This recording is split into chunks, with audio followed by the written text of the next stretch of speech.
नमस्कार, शाम के 5 बज चुके हैं। आप जानते हैं वक्त हो गया बहस का। नंबर 1 शो ताल ठोक के आपके साथ मैं हूं अमन चोपड़ा। देश को फतवा छाप मौलानाओं से बचाओ, बहुत ही गंभीर विषय है, बहुत ध्यान से सुनिएगा। फतवे सुनाएंगे, भारत में शरिया लाएंगे। ताल ठोक के हम यही सवाल पूछ रहे हैं क्योंकि भारत के संविधान के खिलाफ अब बंगाल के मुर्शिदाबाद में फतवा गैंग ने एक नया फतवा जारी कर दिया है। फतवा सुनेंगे हैरान रह जाएंगे। मतलब पहले तो राम राज्य में फतवों का क्या काम, हम लोग ये सवाल उठा रहे हैं। और देश संविधान से चलेगा या शरिया से, इन लोगों के फतवे से? इसलिए इस फतवा गैंग के खिलाफ, फतवा छाप मौलानाओं के खिलाफ ताल ठोकना बहुत जरूरी है। ये पश्चिम बंगाल के मुर्शिदाबाद के अद्वैता नगर में टीवी देखना और कैरम खेलना हराम है। पढ़िए, देखिए। शराब पीना जुर्माना 2000 रुपए, सजा होगी कान पकड़कर उठक बैठक करिए और सूचना देने पर 500 रुपए का इनाम। ये समानांतर सरकार वहां पर चला रही है। कंप्यूटर पर गाना सुना तो 1000 रुपए का जुर्माना, माफी मांगनी पड़ेगी और सूचना देने वाले को 200 रुपए का इनाम। कंप्यूटर पर गाना सुना, टीवी देखना, टीवी अगर देखा गया यहाँ इस इलाके में, आप सोचिए भारत में इस तरह के इलाके हैं और इनकी ये समानांतर सरकार वहां पर चलती है। ये फतवे जारी करते हैं कि टीवी देखा तो 1000 रुपए का जुर्माना, सजा होगी, माफी मांगनी पड़ेगी और 200 रुपए दिए जाएंगे जो सूचना देगा। मोबाइल पर गाना सुना तो 1000 रुपए का जुर्माना, माफी मांगनी होगी, 200 रुपए सूचना देने वाले को। हम लोग आज ये इसलिए सवाल उठा रहे हैं कि फतवा मुक्त भारत कब, ये फतवों से आजादी आखिर कब मिलेगी? और ये भी एक बड़ा सवाल होगा कि फतवा गैंग के आगे क्या ये ममता का सरेंडर है क्या? क्योंकि ममता बनर्जी, बताया जा रहा है कि वहां की जो लोकल पंचायत है वो टीएमसी डोमिनेटेड है और लोकल पंचायत ने फैसले का स्वागत किया है। आप हैरान हो जाएंगे, तृणमूल कांग्रेस की डोमिनेटेड जो वहां पर जो लोकल पंचायत है उसने स्वागत किया। दिलीप घोष कह रहे हैं तो तालिबान जैसा हाल है, फतवों का तालिबान, दीदी की ममता, दीदी की ममता, फतवों का तालिबान। यही हम लोग डिबेट कर रहे हैं। शहनवाज हुसैन मेरे साथ, बीजेपी के राष्ट्रीय प्रवक्ता, इस वक्त मेरे साथ जुड़ चुके हैं। मेरे साथ तारिक फतेह जुड़ेंगे, संगीत रागी साहब है, निगत अब्बास। लेकिन सबसे बड़ा सवाल, फतवों के तालिबान पर दीदी की ममता क्यों? फतवा छाप मौलानाओं से देश को बचाओ, ये बड़ी बहस ताल ठोक के। पहला सवाल शहनवाज हुसैन साहब, ऐसे में तो आपको कितने का फाइन देना पड़ेगा? 1000 रुपए का। शहनवाज हुसैन साहब, ना तो आप टीवी, ना सिर्फ आप टीवी देख रहे हैं बल्कि टीवी डिबेट में भी आए हुए हैं। 1000 रुपए का जुर्माना भुगतना पड़ेगा भाई। शहनवाज हुसैन साहब। नहीं, मैं तो सामने में टीवी देख भी रहा हूं और टीवी डिबेट भी कर रहा हूं। और मैंने तो देखा कि जी न्यूज पे कई मौलाना भी आते हैं आपके टीवी डिबेट में, और टीवी डिबेट से ही लोग उनको बड़े बड़े मौलाना के तौर पे जानते हैं।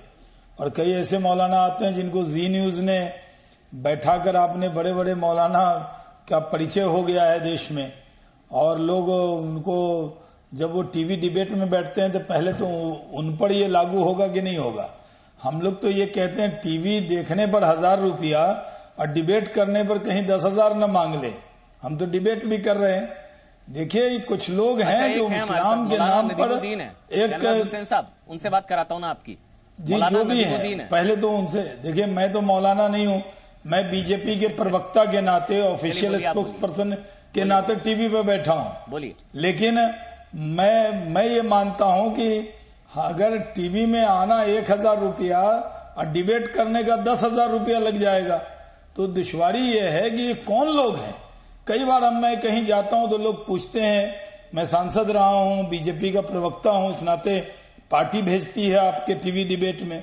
लेकिन कई बार लोग कहते हैं कि कोई आकर मुसलमानों के बिहाफ पे, मैं बीजेपी के बिहाफ पे जो कहूंगा मेरी पार्टी ऑन करेगी क्योंकि मैं बीजेपी का ऑफिशियल स्पोक्स पर्सन हूं। लेकिन कई लोग मुसलमानों के बिहाफ पर आकर फतवा देने लगते हैं। कौन उनको अधिकार देता है? वो कौन है? कोई किसने हक दे दिया उनको? टीवी देखने पे 1000 रुपया, इस पे ये रुपया, तो टीवी पे आने पर भी तो फोटो खिंच जाती है, उस पर भी क्या पैसा मांगेंगे वो? ऐसे लोगों के खिलाफ मुस्लिम समाज को खड़े होना चाहिए। ऐसे लोग अपना चेहरा चमकाकर इस तरह का फतवा देकर पूरे मुस्लिम समाज को बदनाम करते हैं, कटघरे में खड़ा करने का काम करते हैं और इनका कोई जनाधार नहीं होता है, कोई इनकी कोई मकबूलियत नहीं होती। ये सिर्फ ये मुल्क संविधान से चलेगा, ये कहने से ऐसा नहीं है कि इनकी वहां पर चल नहीं रही है। मेरी वहां पर जो हमारी सहयोगी हैं उनसे मैंने बात की है, वहां पे लोग डरे हुए हैं। वहां पे लोग कह रहे हैं कि अब हम टीवी कैसे देखेंगे, वो कह रहे हैं कि वो लोग वहां पर उनकी मॉरल पुलिसिंग चल रही है पूरे इलाके के अंदर। वो जो गांव है पूरा अद्वैता नगर मुर्शिदाबाद का, वो कह रहे हैं तो एक गांव की रिपोर्ट आप तक पहुंची है, न जाने ऐसे कितने अद्वैता नगर है, न जाने कितने ऐसे मुर्शिदाबाद है, वहां पर उनका खौफ है। वो लोग वहां पर समानांतर सरकार चला रहे हैं शहनवाज हुसैन साहब, वो फतवे जारी कर रहे हैं, वो समानांतर सरकार चला रहे हैं। वो कह रहे हैं कि सर मुंडवाकर सड़क पर घुमाया जाएगा इन लोगों को जो वहां पर शराब बेचेगा। देखिए ममता जी की जो सरकार है वो इसी तरह के अनासिर को आगे बढ़ाने का काम करती रही है। और दिक्कत दुश्वारी ये है कि पहले भी आपने देखा कि कुछ बंगाल से एक इमाम साहब थे, उन्होंने टीवी पर तो आकर गंदी गंदी गालियां भी बोली थी। मैं जिक्र उनका नाम का भी नहीं करना चाहता और उस गाली का भी नहीं करना चाहता, लेकिन ऐसे लोगों को प्रोत्साहन कौन दे रहा है? ये देश संविधान से चलेगा। जो लोग संविधान की दुहाई दे रहे हैं वो कहेंगे कि टीवी देखने पर 1000 रुपए का जुर्माना है। कौन लोग हैं? ऐसे लोगों को पर्दाफाश करना चाहिए और वहां की पुलिस को इन पर मुकदमा कायम करना चाहिए कि इनको ये अधिकार कभी नहीं दिया जा सकता कि इस तरह की बकवास भरी बातें कहें और उसके बाद पूरे। आप जानते हैं कि यूपी में भी ऐसे कई गांव आपको पता है मिल जाएंगे जहां इस तरह के फतवे जारी हो रहे हैं। तो ये तो कानून का डर, संविधान का डर। अब कल ही मैंने डिबेट करी थी कि जय श्री राम कहने पर जो है जिंदा जलाने की धमकी दे दी गई। तो ये सारी चीजें तो हो रही है ना। अलीगढ़ में कल हुआ, उत्तर प्रदेश के अलीगढ़ में जय श्री राम बोलने पर जिंदा जलाने की धमकी दे दी गई। रूबी खान, नरगिस, कल ही मैंने डिबेट करी। तो ये सिर्फ बंगाल नहीं है, तो यूपी में भी हो रहा है। यूपी में तो आपकी सरकार है। अमन जी, मैं आपको कह दूं, यूपी में इस तरह की हरकत करने वालों को योगी जी अच्छी सबक सिखाते हैं। अगर ऐसी कोई हरकत करेगा उसकी इजाजत उत्तर प्रदेश में नहीं दी जा सकती। और ऐसे लोगों, जो लोग धमकी देंगे उन लोगों को, जिनको धमकी देंगे उनको प्रोटेक्ट भी हम करेंगे।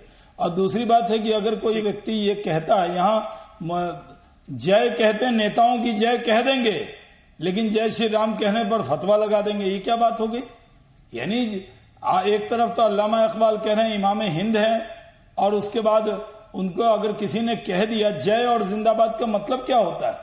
यहाँ नेताओं का, भ्रष्ट नेताओं का तो जय कहने को तैयार है, लेकिन अगर इस तरह का कोई नाम ले ले तो उस पर इस तरह का जुर्माना करेंगे, कहीं स्वीकार नहीं। ठीक सर, हमारे साथ मौलाना नदीमुद्दीन हैं, बहुत बड़े इस्लाम के जानकार हैं। और मतलब मौलाना नदीमुद्दीन साहब, टीवी देखना, फोटो खिंचवाना गैर इस्लामिक है, तो आप मुस्लिम नहीं है क्या? या अब आप टीवी पर बैठकर टीवी देखने या टीवी में आने के फतवे को जायज ठहराएंगे? कैसे? देखिए ये, हाँ जी, सुनिए, ये चंद सरफिरे लोग हैं जिनको इस्लाम और मुसलमानों से जोड़ के देखना दुर्भाग्य है। ये देश लोकतांत्रिक है। ये देश में सबको अपनी अपनी बात रखने का अधिकार है। इसको सिर्फ राय मानिए, फतवा मत मानिए। टीवी में मैं भी आया हूँ, टीवी में इस्लामिक प्रोग्राम हो रहे, बहुत सारे दुनिया के अंदर इस्लामिक चैनल हैं जहां लोग अपनी बात कर रहे हैं, इस्लाम की बात कर रहे हैं, अपनी बात बता रहे हैं।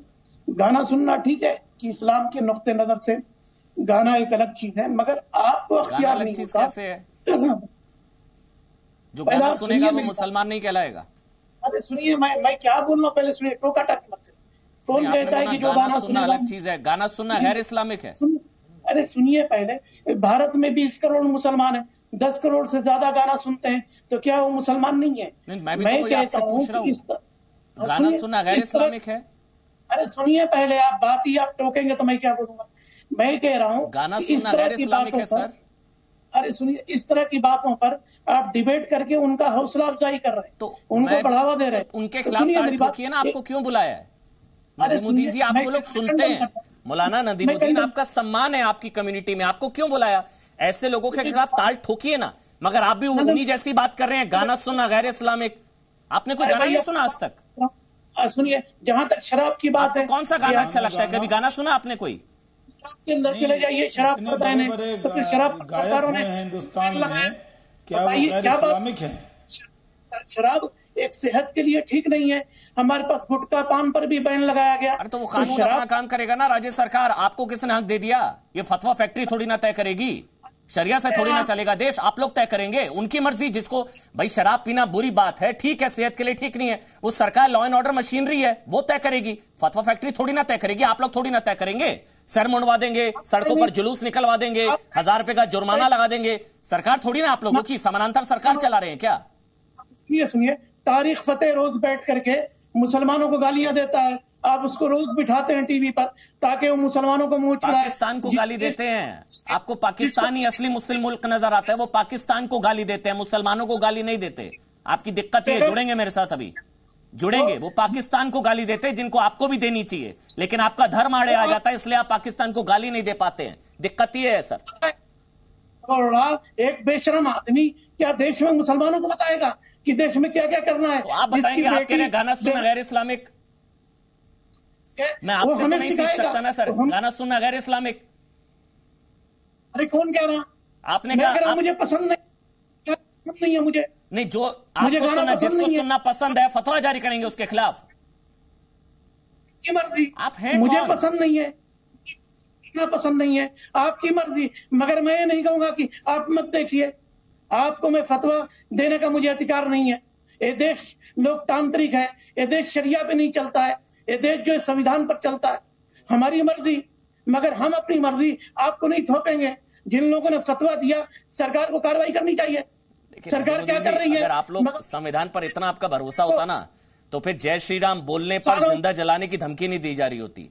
अगर इतना संविधान पर भरोसा होता तो बेंगलुरु में दंगे नहीं होते। अगर इतना संविधान पर भरोसा होता ना, तो कमलेश तिवारी से लेकर शार्ली एब्दो नहीं होता। तमाम चीजें हैं, मैं उस पर नहीं जाना चाह रहा। मैं इसलिए से फतवों पर डिबेट कर रहा हूं, उसी पर रहेंगे। मेरे साथ तौसीफ अहमद खान साहब जुड़ चुके हैं, टीएमसी के सपोर्टर हैं। तौसीफ अहमद खान साहब लॉयर भी हैं, वो और अच्छे तरीके से समझा सकते हैं। तौसीफ अहमद खान साहब, ये टीएमसी जो लोकल पंचायत है, टीएमसी डोमिनेटेड, वो सपोर्ट में इस फतवे के?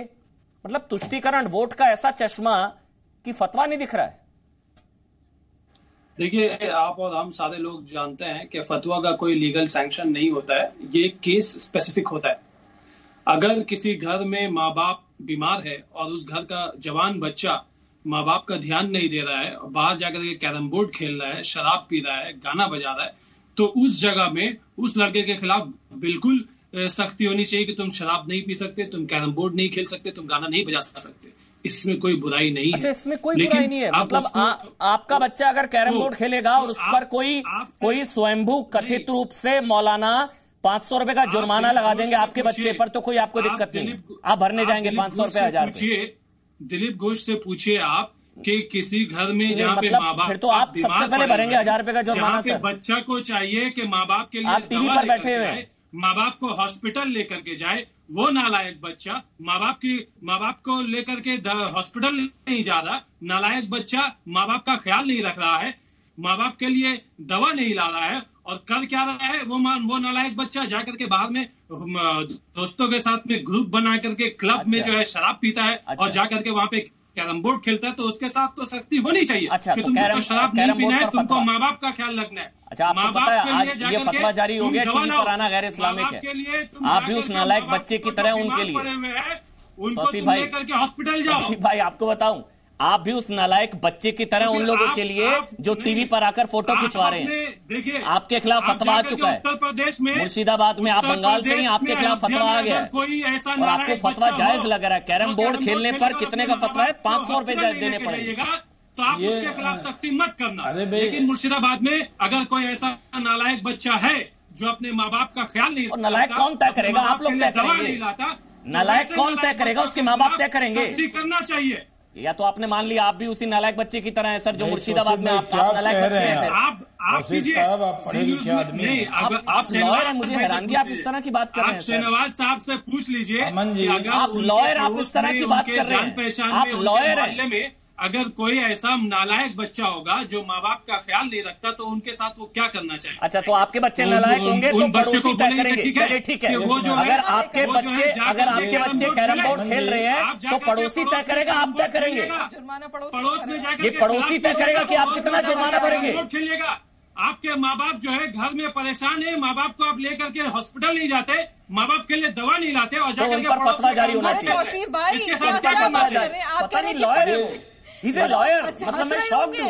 आप जहां जाते हैं ना कोर्ट में इस समय आपके भाई बंधु दोस्त सब हंस रहे होंगे, आप किस प्रकार की बातें कह रहे हैं। अमन सच में पता है बात क्या है कि जितने ये स्वघोषित और तथाकथित मौलाना है ना, ये अराजकता की बीमारी से जूझ रहे हैं। ये जूझ रहे एक ऐसी बीमारी से जिन्होंने लोगों को खूंटे से बांधा हुआ है। जिस प्रकार जानवर जंगल में भूख लगती है तो शिकार पर निकलता है ना, ये तथाकथित मौलाना निकलते हैं शिकार पर और शिकारी बनती है महिलाओं का सम्मान। शिकार करते हैं ये बच्चों के अधिकार का और किसी के व्यक्तिगत जीवन को ये खूंटे से बांधना चाहते हैं। कभी ये सैनिटाइजर के उपयोग पर फतवा जारी करते हैं, कभी ये मंगल ग्रह पर साइंटिस्ट जाते हैं उस पर फतवा जारी करते हैं, कभी एक महिला बिंदी लगा ले या साड़ी पहन ले तो उसके ऊपर फतवा जारी कर देते हैं। आप मुझे एक बात बताइए तौसीफ भाई कि आप इस बात का समर्थन टीवी पर बैठकर कर रहे हैं कि आज मैं टीवी पर बैठी हूं और डिबेट आपके साथ कर रही हूं तो मेरे खिलाफ एक फतवा जारी हो जाना चाहिए और मैं अपने माता पिता की, अपने वालिद की एक नालायक बेटी हूं और मुझे जाकर उस तथाकथित मौलाना को जाकर फर्जी जुर्माना भरना पड़ेगा।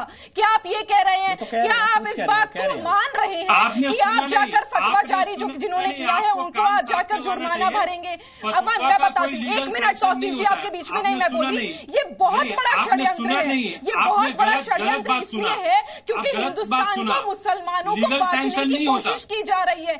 जो चीजें मुसलमानों में जायज नहीं है वो तो हिंदुस्तान की संस्कृति में भी जायज नहीं है। बिल्कुल असभ्यता जायज नहीं है, वो तो हिंदुस्तान की संस्कृति यही सिखाती है। नग्नता जायज नहीं है, वो हिंदुस्तान की संस्कृति यही सिखाती है। यहाँ पर इन लोगों ने, आप देखिए इस समाज के ये लोग जो है, जो मैं 10 सेकंड लूंगी मैं, जो ये मुसलमान की समाज की बात नहीं करी, मौलानाओं के समाज के लोगों को आप कभी भी बच्चों को नहीं देखेंगे कि आगे बढ़े, कभी ये IAS IPS बने, क्योंकि अगर ये बढ़ गए तो इन्हें पता है इनकी दुकानें बंद हो जाएंगी, इन मौलानाओं को पूछना लोग बंद कर देंगे। मौलानाओं को पूछना बंद करने के साथ साथ ममता दीदी को, तौसीफ खान को पूछना लोग बंद कर देंगे। ये डर है, ये साजिश है जो बंगाल सरकार के सामने हो रही है और ये रोक नहीं रहे। लेकिन तारिक फतेह साहब मेरे साथ इस वक्त जुड़ चुके हैं, उनसे बेहतर कोई नहीं बता पाएगा। तारिक फतेह साहब, मतलब भारत में संविधान तो फतवों का क्या काम? संविधान से चलेगा या मुल्ला के इस्लाम से चलेगा हिंदुस्तान? ये तो आपने ढील दी हुई है। जिन लोगों ने बांग्लादेश में अजाब किया, ये यही मुर्शिदाबाद के ही लोग गए थे जो ढाका के अंदर अपनी उर्दू हुकूमत इस्टेब्लिश करने गए थे। ये अब यूज कर रहे हैं आप लोगों को। और मुझे ये बताइए किस किस्म का फैशिस्ट स्टेट होगा जिसके अंदर पड़ोसी जाके कहेगा कि तुम्हारा अपने बच्चे, अपने बाप का ख्याल रखो। Who are you? कहां से आ गए ये मोहल्ले के अंदर दादागिरी कर रहे हैं, कह रहे बाप का ख्याल रखो, जैसे उसको अकल नहीं है क्या? ये आपने बिल्कुल, जो डिक्टेटरशिप होती है जिसके खिलाफ अब सऊदी अरेबिया तक में रिजेक्शन हो गया, वो ये सिलसिला करने वाले हैं। ये एर्दोगान की और जो तुर्क आए थे, ये एग्जैक्टली वो वापस करना चाह रहे हैं हिंदुस्तान पे। और ये समझते हैं कि इनको क्रिटिसाइज करने से ये मौत की धमकी देते हैं। ये बहुत ही डरपोक किस्म के और दकियानूसी लोग हैं। ये टीवी पे आके कहते हैं कि मैं गला काट दूंगा आपका। ये इस तरह के लोग हैं। जो सुअर का गोश्त खाता है वो बताएगा भारत की संस्कृति। हाँ, आपको बताऊंगा मैं। आप इंसानों का गोश्त खाते हैं, आप तो शियों का गोश्त खाते हैं, इमाम हुसैन का गोश्त खाया आपने। अरे भैया, 30 लाख मुसलमान का गोश्त खाया, क्या बात कर रहे हो? तुमने बेशरम काम किया है। नदीमुद्दीन जी ऐसे बीच में बोलना, वो फतवों के खिलाफ बोल रहे हैं, आपके खिलाफ थोड़ी ना बोल रहे हैं। वो फतवा फैक्ट्री के खिलाफ बोल रहे हैं, आपके खिलाफ थोड़ी ना बोल रहे हैं। आपको क्यों मिर्ची लग रही है? आपको क्यों मिर्ची लग रही है? तारिक फतेह साहब फतवा फैक्ट्री के खिलाफ बोल रहे हैं, जो ये फतवा छाप मौलाना है। ये सड़क छाप नहीं बोला मैंने, फतवा छाप मौलाना बोला, उनके खिलाफ बोल रहे हैं। आपको क्यों दर्द हो रहा है सर? सुन लीजिए, आप बोलिएगा उनके बाद, आप बोलिएगा उनके बाद। नदीमुद्दीन जी आप बोलिएगा, आप क्यों परेशान हो रहे हैं सर? अभी तो आपने बोला देश संविधान से चलेगा, शरिया से नहीं। आपके लिए शरिया से ऊपर देश का संविधान है, मुझे अच्छा लगा। आपने बोला कि शरिया सेकेंडरी है जब देश का संविधान आएगा सामने, मुझे अच्छा लगा। आप बोलते हैं वंदे मातरम, आप बोलते हैं भारत माता की जय, आप गाते हैं पूरा राष्ट्रगान, आप बोलते हैं जय श्री राम, मुझे पता है ये सारी चीजें। आप बोलते हैं देश संविधान से चलेगा। एक मिनट, पहले तारिक फतेह कंप्लीट कर ले, उसके बाद नदीमुद्दीन। पहले तारिक फतेह आप कंप्लीट कर लीजिए। नदीमुद्दीन बीच में मत बोलिए, ऐसे नहीं अच्छा लगता है। ऑडियो बंद है उनका। आ रहा हूं नदीमुद्दीन, बीच में मत बोलिए। तारिक फतेह आप कंप्लीट कर लीजिए। हाँ मैं करता हूं। आप टीवी पे देख रहे हैं कि लोग आके गाली गलौज पे आ जाते हैं कि सुअर खाता है और तुम्हारा ये खानदान है और वो खानदान है। आप नोट करिए कि ये ना ये गैर इस्लामी नहीं, ये इन्होंने ठेकेदारी ली हुई है, मुल्लाओं का इस्लाम अपने लेके बैठे हुए ये, और इन्होंने जब तक हिंदुस्तान में गजवा हिंद होके तमाम हिंदुओं और हिंदू टेम्पल्स को मारा नहीं जाएगा तब तक इनको सुकून नहीं आएगा। आप समझ नहीं रहे कि ये हो क्या रहा है। ये जम्मू कश्मीर से लेके गिलगित बल्तिस्तान से लेके आपके बलोचिस्तान और बांग्लादेश में क्या हुआ, 30 लाख मुसलमानों को मारा इसी उर्दू और ये आपके मुर्शिदाबाद और यहां वहां के मुसलमानों ने। मीरपुर में अब भी बैठे हुए एक मिलियन जो वहां बांग्लादेश की टीम के खिलाफ नहीं करते, पाकिस्तान के हैं। ये मान लीजिए कि ये मोहम्मद अली जिन्ना के फॉलोअर हैं। अच्छा, उनका दर्द सुन लेते हैं एक बार, तारिक फतेह साहब उनका दर्द सुन लेते हैं। बहुत परेशान हो रहे हैं वो, बहुत परेशान हो। टीवी पर ही बैठकर मौलाना नदीमुद्दीन फतवा का सपोर्ट कर रहे हैं और फतवा टीवी में आने के खिलाफ है। बोलिए आप नदीमुद्दीन जी, बोलिए, अब आप बोलिए, आराम से बोलिएगा, चीखेगा नहीं, आवाज क्लियर नहीं आएगी, आराम से। और गाली गलौज नहीं, वो गैर इस्लामिक है। गाली गलौज आपके इस्लाम में कबूल है? मुझे नहीं पता। नहीं अमन, जिस जानवर का इन्होंने नाम लिया, उस जानवर का नाम लेके तो इस्लाम में 40 दिन का खाना हराम हो जाता है। आप 40 दिन मौलाना साहब खाना मत खाइएगा, हराम है, पता है ना आपको। चलिए नदीमुद्दीन जी बोलिए नदीमुद्दीन जी। कहाँ है बताओ, मेरा सवाल है, गज़वे हिंद का क्या मतलब है, वो हदीस कहाँ है? तारिक फतेह जी आज बता के जाना, अगर तुम्हारे अंदर हिम्मत है। तुम 4 साल से भारत में हदीस है, हदीस में है, पेज नंबर। ठीक है नदीमुद्दीन जी, आपका सवाल आ गया, तारिक फतेह जवाब दे देंगे। बीच में मत बोलिएगा नदीमुद्दीन जी, मैं आपको बहुत समझा रहा हूं प्यार से, बीच में प्लीज मत बोलिएगा सर, प्लीज, पूरे सम्मान के साथ बीच में मत बोलिएगा। तारिक फतेह कैसे बोल रहे हैं गज़वा हिंद भाई? गज़वा हिंद जो डॉक्ट्रिन है वो एक हदीस रसूलुल्लाह के नाम पे ली गई है, जिसका सिर्फ हिंदुस्तान पाकिस्तान के मौलवियों का बड़ा उससे लगाव है। आप जाएंगे अफगानिस्तान या टर्की में को कहेंगे कौन सा गज़वा हिंद। ये इन्होंने अपनी माइनॉरिटी रूल इस्टेब्लिश करने के लिए कि 1000 साल तक हिंदुस्तान पे मुसलमानों का माइनॉरिटी डिक्टेटरशिप फस्तायत का रूल, उसको जस्टिफाई करने के लिए कहा। ये तो हमको अल्लाह मियां ने कहा, हमारे पैगंबर ने कहा कि जब तक तमाम हिंदू टेंपल डिस्ट्रॉय नहीं होंगे उस वक्त तक रोज़े क़यामत नहीं आएगी। हर जुम्मे को हर पर ही कंट्रोल करने की जरूरत है ना। देखिए ये फतवा गैंग को देश निकाला यहीं से दे दिया जाएगा तो ये आगे नहीं पांव पसार पाएंगे ना। आप ये कहने की कोशिश कर रहे हैं। और देश में ऐसे कितने मुर्शिदाबाद या देश में ऐसे कितने अद्वैता नगर संगीत रागी। और आपको बता दें वैसे ग्राउंड जीरो पर जी न्यूज की टीम गई थी, जी मीडिया संवाददाता पूजा मेहता वहां पर गई, वहां पर पुलिस से उन्होंने सवाल पूछे। ये देखिए आप जो रिपोर्ट भी देख रहे हैं, जो फतवे सुनाएंगे, भारत में शरिया लाएंगे, ये पूरी फतवों की लिस्ट वहां पर ग्राउंड जीरो पर। वो आखिरी गांव ये बताया जा रहा है कि ये आखिरी गांव है मुर्शिदाबाद का अद्वैता नगर, और आसपास के इलाकों में खौफ का मंजर है। वहां पर लोग डरे हुए हैं। वो कह रहे हैं कि पोस्टर चस्पा कर दिए गए हैं पूरे इस इलाके में और वहां पर उनका डर है। ये एक सोशल रिफॉर्म कमेटी बनाई गई, उसकी तरफ से ये फतवा जारी किया गया। संगीत रागी साहब यही रोकना होगा ना इनको, वरना जो तारिक फतेह साहब कह रहे हैं गलत तो साबित नहीं होगा। देखिए अमन जी, मुर्शिदाबाद में मुसलमानों की जनसंख्या जो है वो 67-68% के आसपास है।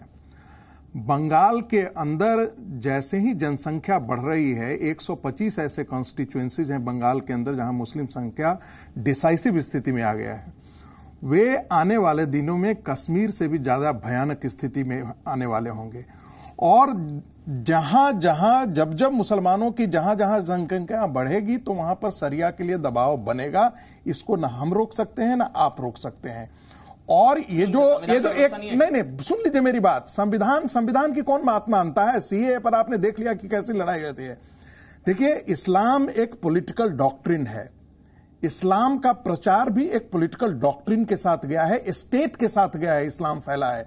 इस्लाम विचार से नहीं फैला है, इस्लाम तलवार और राज्य के सहारे फैला है। ये बात हकीकत है पूरी इस्लामिक जर्नी में। और ये कुरान की आयत कहती है साहब कि आप जो इनफाइडल है, आइडोलेटर है, जो मूर्ति पूजक है, उसे तब तक लड़ो जब तक कि अल्लाह का धर्म स्थापित नहीं हो जाता है। जब कुरान ही इस प्रकार का इंजंक्शंस लेकर के आ रहा है तो आप कहां से, आप कलकत्ता कुरान पिटीशन आप पढ़ लीजिए पूरा डॉक्यूमेंट। 85 ऐसी आयतें हैं कुरान में जो दूसरे धर्मों के लिए घृणा फैला रही है। तो ये मौलाना जो है, ये मौलाना वहीं से इन चीजों को उठाते हैं। इसलिए मैं ये मानने के लिए तैयार नहीं हूं, मैं पॉलिटिकल साइंटिस्ट हूं। ये जो कहा जाता है कि अल्लाह का कुरान और मुल्ला का कुरान अलग अलग है, साहब नहीं। अल्लाह का कुरान से ही जो है मुल्ला का कुरान उठकर आता है, उसकी व्याख्या से निकलती है। जब तक आप उन व्याख्याओं को आप ये नहीं करेंगे, हटाएंगे नहीं, दुनिया में अशांति ही अशांति रहेगी। कौन ऐसी इस्लामिक कंट्री है जहां सरिया के लिए बात नहीं की जाती है? आपको मैं बता दूं, इस्लाम के 3 ही मूल ये हैं, कुरान, हदीस और सरिया। कंट्री है ना, इंडिया तो सेकुलर सर, जिस दिन जनसंख्या बढ़ेगी, क्या आपको लगता है सेकुलरिज्म चल पाएगा इस देश में? अभी आपने तौसीफ खान, एक पढ़े लिखे लॉयर को देखा, इनको पता है कि फतवा जो होता है वो इस्लामिक पॉइंट ऑफ व्यू बताता है। आचार्य अंकुर आर्या भी इंजंक्शन, वो लीगल मामला माना जाता है इस्लाम की दृष्टि से। आचार्य अंकुर आर्या है। आचार्य अंकुर आर्या जो बात संगीत रागी कह रहे हैं, मुझे इसलिए नहीं भरोसा हो पा रहा क्योंकि India is a secular democratic country है ना।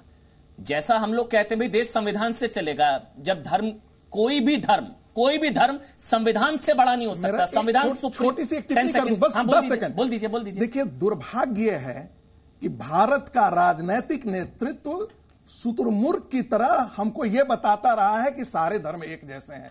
मैं ये कहता हूं सारे धर्म एक जैसे नहीं है साहब। आपको खुली चुनौती देनी पड़ेगी, यह सच कहना पड़ेगा कि एक धर्म जो है, विवेकानंद ने कहा एक धर्म है, तो सारे धर्मों के खिलाफ बात करता है। रागी साहब, मैं कह रहा हूं, क्यों नहीं उसके बारे में जिक्र किया जाता है? क्यों नहीं उसके बारे में? मैं आचार्य अंकुर आ रहा है, उसके बाद नदीमुद्दीन आप बोलिएगा, ठीक है? उसके बाद आप बोलिएगा नदीमुद्दीन, पहले आचार्य अंकुर आ रहे। अगर ये ऐसे कुछ आधा 1% है भी, तो संवैधानिक चुनौती दी जा सकती है ना उनको, कानूनी चुनौती दी जा सकती है, कानून अपना काम करेगा। लेकिन हम लोग ये भी चाहते हैं कि जानते हैं कि हर इलाके, हर शहर में एक ऐसा इलाका होता है जहां कानून की चलती है, शायद वो इलाका है, यहां पर फतवे चलते हैं। और ये एक नहीं होगा, पता नहीं कितने हो गए। ये तो हमारे तक आ गई एक रिपोर्ट। आचार्य अंकुर आर्या जी। अमन भाई, सबसे पहले आपका बहुत बहुत धन्यवाद। और आपने जो पूछा है, संगीत रागी जी जो बात कह रहे हैं वो 100% सही है, और उसका कारण है उम्मत को आपको समझना होगा कि आप धरती के किसी भी कोने में क्यों ना रहते हो, लेकिन आपके साथ में कॉन्सेप्ट हमेशा साथ रहता है, वो होता है उम्मत का। कि आप कहीं भी हो, आप मुसलमान हैं, आप चाहे किसी भी स्थिति में हो, आपको अपनी जो हदीस है, जो कुरान है और जो आपका शरिया है, उसको हमेशा फॉलो करना है। तादाद में आप कम होंगे तो आप आराम से बैठे रहेंगे, वहां पे आप राम राम जी भी करेंगे। तादाद बढ़ती चली जाएगी तो वैसे वैसे इनकी स्थितियां बदलती चली जाएंगी। मैं बात कर रहा हूं जो एकदम कट्टरवादी, जो इस्लामिक विचारधारा को लेकर के, और अपने जो कैंटोनमेंट इन्होंने जगह जगह बनाए हुए हैं जहां पे ये अपने बच्चों को ट्रेंड करते हैं। कहा जाता है शैक्षणिक संस्थाएं हैं, लेकिन मैं उनको इनके कैंटोनमेंट कहता हूं, जहां पे इनके ट्रेनिंग प्रोग्राम चलते हैं, वहां बच्चों में ये बात कूट कूट कर भरी जाती है। और आप हमेशा देखना कि जो भी मॉडरेट मुस्लिम्स होंगे, अमन भाई, जो भी होंगे, वो एक आयत आपके साथ में रखेंगे 5:32, वो कहेंगे कि एक इंसान की हत्या बराबर सारी इंसानियत की हत्या। लेकिन वो कभी भी आपको 5:31 और 5:33 नहीं सुनाएंगे। वो कभी नहीं आपको बताएंगे कि कहां पर लिखा हुआ है कि जो इस्लाम के खिलाफ जाएगा उसको सूली टांग दिया जाए, उसके विपरीत दिशाओं में हाथ पैर काट दिए जाए, उसको देश निकाला दे दिया जाए। ये सारी चीजें हैं जिनको बहुत रूडली पढ़ाया जाता है वहां पे। इसलिए मैं संगीत जी की बात का मैं समर्थन करता हूं। बिल्कुल सही कह रहे हैं। शाहनवाज हुसैन, कहिए आप। नहीं जी अमन जी, मैं मुसलमान हूं, बीजेपी का प्रवक्ता हूं, मैं कुरान और हदीस को मानता हूं, और मुझे चाहे वो एपीजे अब्दुल कलाम हो या वीर अब्दुल हमीद हो या तारिक फतेह हो या मैं हूं, हम डिबेट करने कुरान पे नहीं बैठे। अगर आप कुरान के खिलाफ कोई बात कहलवाना चाहते हैं तो मैं डिबेट छोड़ सकता हूं। ये हमारी पार्टी, मैं ये कहना चाहता हूं, ये खिलाफ नहीं है, ये खिलाफ नहीं है, एक पॉइंट है, इस पर आपको बात करनी चाहिए, सबको बात करनी चाहिए। नहीं, ऐसे नहीं बात है। नहीं, ये इस तरह की मैं एक बात जो कुरान में, मैं मुसलमान हूं, मैं बीजेपी में काम करता हूं, मुझे तो कहीं पर भी ये ट्रेनिंग नहीं दी गई है। मुझे तो कुरान में मैंने ये पढ़ा है, लकुम दीनकुम वलिय दीन, तुम्हारा दीन तुम्हारे लिए, मेरा दीन मेरे लिए। मैंने सभी के लिए बात नहीं कही है, मैंने कहा है कि जो इस तरीके की, देखिए आप तो शहनवाज जी, मैं सभी ने आपसे एक बात कह रहा हूं, आपने यहाँ फतवे का विरोध किया है, आपने फतवे का विरोध किया खिलाफ मैं मैं बीजेपी में भी काम करता हूं, लेकिन मैं कुरान शरीफ के खिलाफ कोई बोले इस तरह की बात के लिए, डिबेट के लिए मैं उपलब्ध नहीं हूं। आपको मुझे हटाना है तो हटा दीजिए। ये फतवों के खिलाफ था मैं, कुरान शरीफ के खिलाफ, आप भी फतवे के खिलाफ बोलना है या कुरान शरीफ पर डिबेट कर रहे हैं? आचार्य अंकुर आ रहा हूं मैं आपके पास। शहनवाज हुसैन साहब, कुरान शरीफ ये फतवा गैंग के खिलाफ तो आप भी है ना, कर रहे हैं। ये फतवा गैंग के खिलाफ तो आप भी है ना, तो मैं तो फतवा गैंग के खिलाफ ठोक रहा हूं। मैंने ओपनिंग रिमार्क में कहा है एग्जैक्टली कुछ मुसलमान हैं, आप ये समझिए भारत रत्न एपीजे अब्दुल कलाम भी, मौलाना अबुल कलाम आजाद भी कुरान के मानने वाले हैं। तारिक फतेह भी कुरान से अलग नहीं है। तो इनका ये मुर्शिदाबाद वालों का कौन सा इस्लाम है सर? ये मुर्शिदाबाद वाले कौन से धर्म को मानते हैं जो ये फतवा दे? मैं कुरान सुन लीजिए, ये फतवा वाले कौन सा धर्म मानते हैं सर? मैं ये मानता हूं कि मेरा जी, ये फतवा वाले, मुर्शिदाबाद वाले जो फतवा जारी करते हैं, ये भी तो इस्लाम का नाम लेकर ही फतवा जारी करते हैं। इस्लाम की गलत व्याख्या कर रहे हैं, इसके लिए इस्तेमाल करते हैं। इस्लाम, वो जो फतवा वाले लोग हैं वो इस्लाम की गलत व्याख्या कर रहे हैं, वो इस्लाम के नाम पे कलंक हैं जो इस तरह का फतवा दे रहे हैं। और जो बचाते हैं वो जो मौलवी हैं, जो मौलाना हैं, उनके खिलाफ ये मुल्क संविधान से चलेगा। और आप डिबेट करते करते ही कहिए कुरान में ये खिलाफ है, ये खिलाफ है, ये क्या है भाई? मैं एक सेकंड, देखिए मुझे कभी भी अपनी जबान से किसी धर्म के मेरी बात दिल दुखाना हमारा मकसद नहीं है। अमन जी देखिए, छोड़ दूं क्या मेरी बात? मुसलमानों में मेरी बात, नदीमुद्दीन आपके पास आऊंगा, तारिक फतेह उसके बाद नदीमुद्दीन। देखिए, हमारे कुरान के तहत 4 शादियां की इजाजत है, लौंडियां रखने की भी इजाजत है, लेकिन मुसलमानों ने खुद उन कवानीन को उनको छोड़ के आगे की सोचा है। इसी तरह गुलामी जो है, स्लेव्स यानी फौज को पकड़ो और उसके अंदर 5% इधर रखो वो रखो, ये जो बातें जो 7वीं 8वीं 10वीं सदी की कॉन्टेक्स्ट में थी, वो आज ना ईरान में है, ना इंडोनेशिया में, बल्कि पाकिस्तान और बांग्लादेश तक में नहीं है। जो बातें ये कह रहे हैं, क्योंकि मुसलमान हैं हमको बेवकूफ तो नहीं है कि हर आदमी जाके स्लेवरी को डिफेंड करेगा। खुद ब खुद 1960 में मैं बता रहा हूं कि ये औरतें बिका करती थी यमन में, और अरब आके खरीद के जाते थे, रंग के हिसाब से दाम लगता था, और उस वक्त भी मौलवी कहते थे ये तो इजाजत है। लेकिन सोचने समझने वाले लोगों ने कहा कि खुदा के वास्ते दुनिया आगे बढ़ गई है, अब वो नेजों और तीर कमान वाली जंगें नहीं होती, अब ये क्या तुम औरतों की बात। तो 62-63 में पाबंदी लगी, मुसलमान मुल्कों ने खुद पाबंदी लगाई। ट्यूनीशिया में हबीब बुरकीबा ने फैमिली लॉ इंट्रोड्यूस किया, पाकिस्तान में अयूब खान को 1000 आप गालियां दे दें, उन्होंने फैमिली लॉ ऑर्डिनेंस किया कि तलाक के अंदर भी उन्होंने कहा कि 90 दिन निगोशिएट होगा, उसके बाद फैसला होगा। तो ये तमाम चीजें मुसलमान खुद अपने अंदर से कर सकते हैं। मसला मुल्ला के इस्लाम से में रही है, जो बचाते हैं, मुझे पता है आधा 1% है वो, अगर कुछ मुट्ठी भर इस तरह के मौलाना है।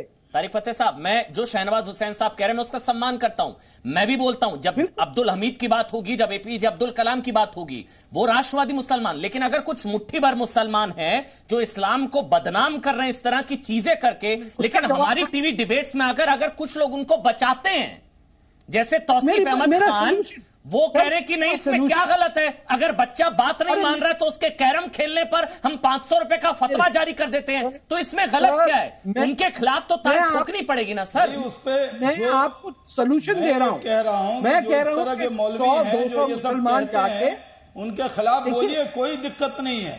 हाँ, देखिए मैं इसका इलाज बताता हूं।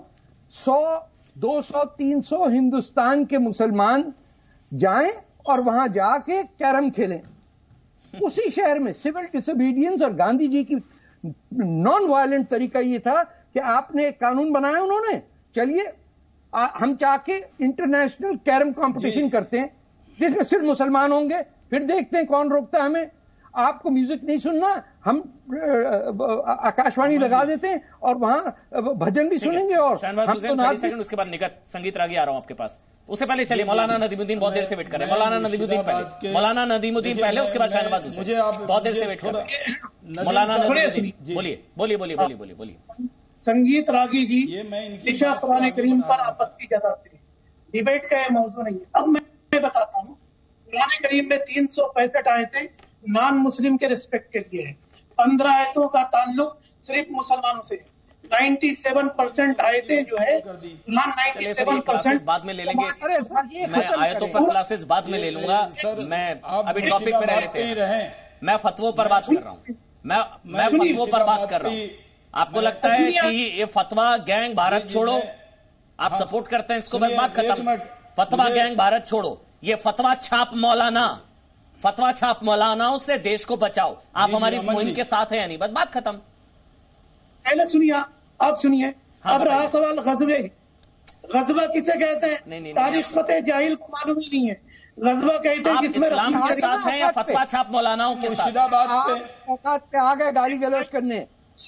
जिसकी बेटी मुर्शिदाबाद पे है, जो सुअर खाता है, आके मुसलमानों के अंदर इस्लाम की बात करता है। जहां तक रिफॉर्म है, गाली गलौज बंद कीजिए भाई। नदीमुद्दीन साहब, आप ये सब जो आप बोल रहे हैं गैर इस्लामिक नहीं है। ये गाली गलौज इस्लाम में सिखाई जाती है क्या आपके वाले इस्लाम में? अब ये गाली गलौज आप करते हैं तो आपके खिलाफ फतवा जारी नहीं होना चाहिए क्या? ये गैर इस्लामिक नहीं है क्या? या आप अपनी मर्यादाओं को तार तार कर रहे हैं यहाँ पर, और आप अपने आप को इस्लाम का जानकार कहते हैं गाली देकर? सर, मैंने आपसे अमन जी, मुझे आप 1 मिनट दे दें बस। बोलिए सर, बोलिए। उसके बाद संगीत रागी बोलिए। 1 मिनट मुझे दे दें, गिन के 1 मिनट दे दें। मैं आपसे कहता हूँ, मुर्शिदाबाद किशनगंज के बगल में है। मैं उस इलाके से जहाँ 60% से ज्यादा मुस्लिम आबादी है, किशनगंज, वहां से मैं मेंबर ऑफ पार्लियामेंट रहा हूँ। मैं मानता हूँ कि बहुत से जगह लोग मिलजुल कर रहते हैं। समाज में, हर समाज में अच्छे बुरे लोग होंगे, लेकिन मैं कहता हूं ये आपका डिबेट कुरान शरीफ पे नहीं है। ये डिबेट उन मौलानाओं पर, सड़क छाप जो मौलाना कैरम बोर्ड खेलने पर फतवा लगा रहे हैं, उन पर है। अगर आप कुरान शरीफ पर डिबेट करेंगे, उसके लिए मैं इतनी जानकारी नहीं रखता हूं कि उसके बारे में आप इस्लामिक मौलानाओं के खिलाफ। मैं ये कहता हूं कि जो लोग इस तरह की भाषा बोलते हैं, जो कैरम बोर्ड के बारे में, जो फोटो खिंचवाने के बारे में, जो टीवी देखने के बारे में ये सड़क छाप फतवा देते हैं, टीवी डिबेट सही तारीख फतवा में हम तो कहते हैं उनको, अगर हिम्मत है तो हमारे खिलाफ फतवा देकर दिखाओ। मैं तो टेलीविजन पर डिबेट भी कर रहा हूँ, मैं कैरम बोर्ड भी खेलूंगा। कोई बच्चा अगर नालायक है तो उसके वालिद की जिम्मेदारी है, माता पिता की। ये मौलानाओं की जिम्मेदारी है, फतवे भी जारी ना हो पाए, ये भी आपकी जिम्मेदारी है। ये मौलाना कहेंगे कि ये अगर इस तरह के असामाजिक तत्व है, उनके खिलाफ भी आपके मौलाना की जिम्मेदारी नहीं है सर, उसके वालिदैन की जिम्मेदारी है। सर आप समृद्ध हैं, आप टीवी डिबेट में आएंगे, आपका कोई बाल भी बाका नहीं कर सकता। मैंने वहां पर फोन पर बात की है, वहां के लोग डरे हुए हैं, वो कह रहे हैं इस तरह का फतवा जारी हुआ है, हम बाहर निकलेंगे, वो कार्रवाई करेंगे, हमारा सर मुंडवा देंगे। एकदम डरने की जरूरत है। और हिंदुस्तान में किसी की हिम्मत नहीं होनी चाहिए इस तरह का डर दिखाने की। मैं इसलिए ताल ठोक रहा हूं सर। भारतीय जनता पार्टी ऐसे लोगों के खिलाफ आवाज बुलंद की कि नहीं? ठीक, मैं भी तो वही आवाज बुलंद कर रहा हूं सर। वहां पर ध्यान दिया कि नहीं उसके खिलाफ? शुक्र है कि हम आवाज आपके पास, लेकिन आपसे गुजारिश है कि आप कुरान शरीफ पर डिबेट न करें। बिल्कुल निकात अब्बास। अमन जी, वो तो बहुत हम लोग खुशनसीब हैं कि ऐसे लोग जो फतवा जारी कर रहे हैं ये हुकूमत नहीं कर रहे, क्योंकि अगर ये हुकूमत करने लगेंगे ना तो हम जैसे लोगों को बीच चौराहे पे खड़ा कर ये लोग कोड़ों से मार डालेंगे, ये हालत हो जाएंगे। तो ये बहुत जरूरी है कि ऐसी सरकार हमारे देश में रहे जो एकता के साथ चलती रहे। मुर्शिदाबाद भारत में नहीं आता क्या? नहीं, बिल्कुल आता है। तो फिर वहां ऐसे कैसे हो जाएगा? लेकिन ये तमाम मुसलमान कम्युनिटी की जिम्मेदारी नहीं है, क्योंकि ये तो वो लोग हैं जो धर्म पर राजनीति कर रहे हैं। लॉ एंड ऑर्डर का मामला है ना ये? बिल्कुल, और इनके खिलाफ कार्रवाई होनी चाहिए, इनके खिलाफ कार्रवाई भी होनी चाहिए, इन्हें जेल भी डालना चाहिए। और फतवा तो ये जारी होना चाहिए कि जो लोग ऐसे फतवे जारी कर रहे हैं ये इस्लाम समझते नहीं है और इन्हें देश निकाला तो बाद में, पहले इन्हें से अपने धर्म से, मुसलमानों होने से निकाल देना चाहिए। बहुत सारी चीजें पहले से अब चेंज हुई हैं, जैसे कि पहले मुसलमानों में, इस्लाम में अल्कोहल बैन नहीं था, वक्त के साथ किया किया गया। पहले जब नमाज पढ़ी जाती थी तो जो इजराइल की राजधानी है जेरूसलेम की तरफ रुख कर पढ़ी जाती थी, आज वो काबा मक्का शरीफ की तरफ रुख कर पढ़ी जाती है। तो ये सारी चीजें हैं। लेकिन अगर कुरान शरीफ को जो शहनवाज भाई कहना चाहते हैं वो बिल्कुल सही बात है कि कुरान शरीफ को बैठकर कोई मिसकोट करेगा तो वो गलत है। नहीं, अगर मिसकोट कर रहा है तो वो भी गलत है। लेकिन बस पता है, मेरे लिए ये लॉ एंड ऑर्डर का मसला है। मेरे लिए ये जो चंद सड़क छाप, ये जो फतवा छाप मौलाना है, कट्टरपंथी हैं, मैं उनसे बस एक सवाल पूछता हूं कि टीवी देखने से इस्लाम खतरे में आ जाता है, आप लोगों का म्यूजिक सुनने में इस्लाम खतरे में आ जाता है, कैरम खेलने से इस्लाम खतरे में आ जाता है, म्यूजिक सुनने से इस्लाम खतरे में आ जाता है, तलाक बिद्दत से इस्लाम खतरे में नहीं आता, हलाला से इस्लाम खतरे में नहीं आता, मतलब बेंगलुरु में दंगे हो जाते हैं तब इस्लाम खतरे में नहीं आता, जब कमलेश तिवारी या शार्ली एब्दो हो जाता है तब इस्लाम खतरे में नहीं आता। संगीत रागी साहब इतना कमजोर थोड़ी ना है, या ये लॉ एंड ऑर्डर का मामला है और कुछ नहीं है मेरे हिसाब से। 10 सेकंड संगीत रागी, अब संगीत रागी, ये लॉ एंड ऑर्डर का मामला और कानूनी डंडा ऐसे लोगों पर चलना चाहिए, बस बात खत्म। अमन जी, जब इस देश का विभाजन हुआ था तो लोगों ने कहा था सारे मुसलमान नहीं चाहते थे, लेकिन इस देश का विभाजन हुआ ना, सरिया सारे लोग नहीं चाहते हैं, लेकिन क्या देवबंद भी गलत बोल रहा है? पाकिस्तान का देवबंद और भारत का देवबंद दोनों व्याख्या तो एक ही है, दोनों के सिलेबस तो एक ही है। एक देवबंद तालिबान पैदा करता है मोहम्मद के नाम पर, जैसे मोहम्मद होता है, मैंने तो नहीं देखा है कि किसी मुसलमान को उठ करके आकर के खड़ा हो कि मोहम्मद के नाम पर तुमने मोहम्मद के नाम पे कैसे ये कर दिया। ऐसी बड़ी आर्मी जो लोगों की हत्या करता हो वो प्रोफेट मोहम्मद के नाम पर कैसे, एक भी मुसलमान आकर के नहीं बोलता। जरा बोले तो सही। देखिए, मैं बहुत साफ साफ बोलना चाहता हूं, मैं किंतु परंतु बिल्कुल नहीं लगाऊंगा। देखिए, जनसंख्या बढ़ेगी तो डेमोग्राफी का एक अपना असर होता है।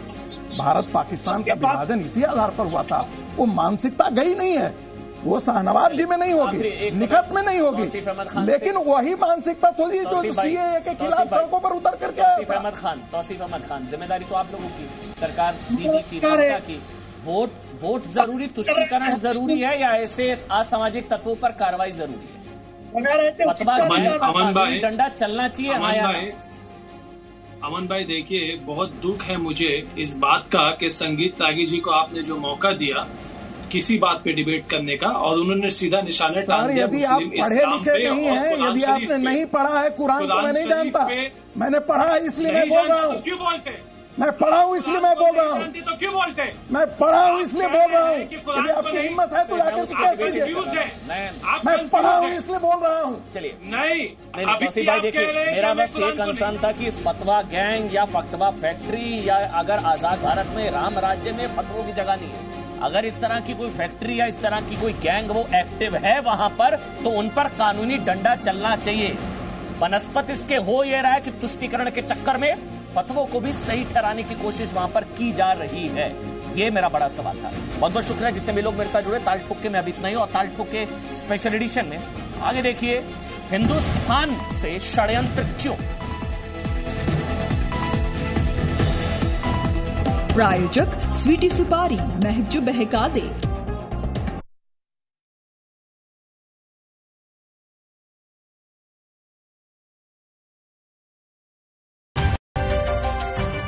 क्योंकि जब अपने संस्कारों के लिए सम्मान हो तो दुनिया झुकती है। जी न्यूज़, परंपरा संस्कारों की। सत्ता के लालच में जब नेता सच पर सवाल उठाने लगे, काले को सफेद बताकर हकीकत देश से छिपाने लगे, तब जरूरी है सच के साथ हर खबर को देश हित में देश के सामने रखना। देश है सिर्फ जी न्यूज़ पर। हर रोज नई सुबह की नई शुरुआत, देश दुनिया की ताजा तरीन खबरों के साथ, राजनीति की सरगर्मियां, बिजनेस वर्ल्ड की कामयाबियां, खेल की दुनिया की जीत हार, ताजा खबरों का पूरा संसार। मॉर्निंग जी, रोज सुबह 8 बजे सिर्फ जी न्यूज़ पर। ये मेरा देश है, ये मेरे लोग हैं, ये हमारी लड़ाई है, ये हमारी जिम्मेदारी है। इसे ऐसे कैसे छोड़ दूं? क्योंकि जब आप मुस्कुराते हैं तो मैं मुस्कुराता हूं। जब आपका दिन अच्छा गुजरता है तो मैं भी सुकून से सोता हूं। नमस्कार, मैं हूं सुधीर चौधरी और डीएनए में आपका स्वागत है। ये मेरा देश है, ये मेरे लोग हैं। सपने एक स्पर्श से जगते हैं। कहते हैं ना, पहला कदम ही सफलता की सीढ़ी बनता है। Yes, I know. How can I forget that? अरे दिव्या, कितना टाइम लगेगा यार? मम्मा मेरा होमवर्क। अरे बहू, पूजा की थाली। परिवार की आशाएं बेड़ियां बनेंगी या पंख, चुनना आपको है। समय की धड़कन नहीं बदलती, समय के साथ हम बदलते हैं।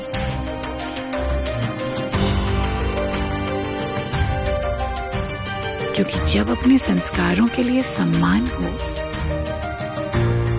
तो दुनिया झुकती है। जी न्यूज़, परंपरा संस्कारों की। सत्ता के